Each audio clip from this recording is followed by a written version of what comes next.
Hello दोस्तों, आज के टाइम पे सभी लोग फ़ोन पे चलाते हैं और फ्रेंड्स कुछ ना कुछ तरह की प्रॉब्लम देखने को मिल जाता है। तो यहाँ पे फ्रेंड्स आपके फ़ोन पे भी फेल्ड इनटाइट एसएमएस वाली प्रॉब्लम आ रही है, तो ये वीडियो आपके लिए फ्रेंड्स। अब इस वीडियो को पूरा एंड तक देखना, वीडियो को बिल्कुल भी स्किप मत करना। तो चलते हैं हम यहाँ पे आपको फ़ोनपे पे एप्लीकेशन पे ले चलते हैं। तो उससे पहले मैं आपको यहाँ पे दिखा देता हूँ रन टेस्ट, मैं अपने फ़ोन का सेफ्टी नेट टेस्ट। तो यहाँ पे आपको सारी चीज़ें पास दिखाई जाएगी, CTC profile, basic integrated safety net request और यहाँ पे जो भी रिस्पॉन्स सिग्नेचर वैलिडेशन है। तो फ्रेंड्स यहाँ पे फ़ोन मेरा कोई रूट वगैरह नहीं है, सब कुछ सिक्योरिटी में पास है, सारी एप्लीकेशन मेरे फ़ोन में वर्क करती है। तो यहाँ पे जैसे मैं यहाँ पे एक मोबाइल नंबर डालता हूँ या साइन इन करता हूँ अपने माई यूपीआई आईडी पे, तो यहाँ पे कुछ इस टाइप से प्रॉब्लम देखने को मिलती है। और शायद फ्रेंड्स आपके फ़ोन पे भी यही प्रॉब्लम आती है कि जैसे कि मैं यहाँ पे वेरीफाई डिवाइस करता हूँ या कंफर्म करता हूँ, तो यहाँ पे सिम 1 डुअल या सिम 2 डुअल कुछ भी करोगे तो आपको अनेबल टू प्रोसेस और यहाँ पे इनटाइट फेल टू इनटाइट एसएमएस वाला ऑप्शन आएगा और प्लीज़ आफ्टर सम टाइम आएगा। तो फ्रेंड आपको करना क्या है, फ़ोनपे की एप्लीकेशन की जो मेन सेटिंग है उस पर जाना है। आपको सिंपल आपको उसमें परमिशन पे क्लिक करना है। जैसे आप यहाँ पे परमिशन पे क्लिक करेंगे तो आप यहाँ पे देख सकते हो परमिशन का ऑप्शन आ रहा है, उस पर क्लिक करना है।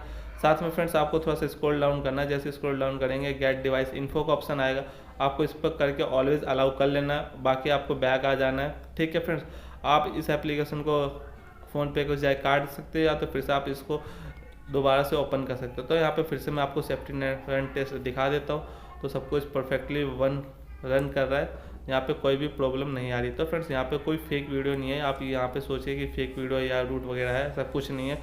तो फ्रेंड्स यहाँ पे आप देख सकते हो, फिर से मैंने फ़ोनपे की एप्लीकेशन को ओपन किया, यहाँ पे मैंने अपने पासवर्ड को ओपन किया। तो फ्रेंड्स यहाँ पे मैं अपने माई यूपीआई आईडी को वेरिफिकेशन करता हूँ। तो जैसे मैं वेरिफिकेशन का करता हूँ तो यहाँ पे फ्रेंड्स वही ऑप्शन आ रहा है, यहाँ पे क्लिक करते हैं आप देख सकते हो सेंडिंग का एसएमएस आ गया है। तो यहाँ पे जैसे एसएमएस सेंड हो जाएगा तो मेरी यूपीआई आईडी को रजिस्टर्ड कर लिया जाएगा, यानी कि साइन इन कर लिया जाएगा। तो फ्रेंड्स आप थोड़ा सा यहाँ पे देखते रहो और ध्यान देते रहो। तो फ्रेंड्स यहाँ पे देख सकते हो मैसेज चला गया है और 2-4 सेकंड के बाद यहाँ पे वेरीफाई हो जाएगा। तो फिर और यहाँ पे आपको एसएमएस के द्वारा भी पॉपअप आएगा। तो आप यहाँ पे देख सकते हो सामने फ़ोनपे पे आ गया मेरे नाम के साथ कि सक्सेसफुली आपका यूपीआई है वो रजिस्टर्ड हो गया आपके फ़ोनपे के अकाउंट के साथ। तो फ्रेंड्स यहाँ पे बहुत ही इजी सिंपल स्टेप है। आप यहाँ पे जितने भी आपके यूपीआई अकाउंट है जिस टाइप से आपने बना रखे होंगे सबको आप सिंपल इस टाइप से कर लीजिएगा। जैसे आप यहाँ पे करेंगे सारी यूपीआई आईडी एक्टिवेट हो जाएगी। तो यहाँ पे फ्रेंड्स मेरी 2-3 यूपीआई आईडी है, तो मैं सबको यहाँ पे लाइन बाय लाइन क्लिक करके कर देता हूँ। तो यहाँ पे आप देख सकते हो एक आखिरी भी रह गई है,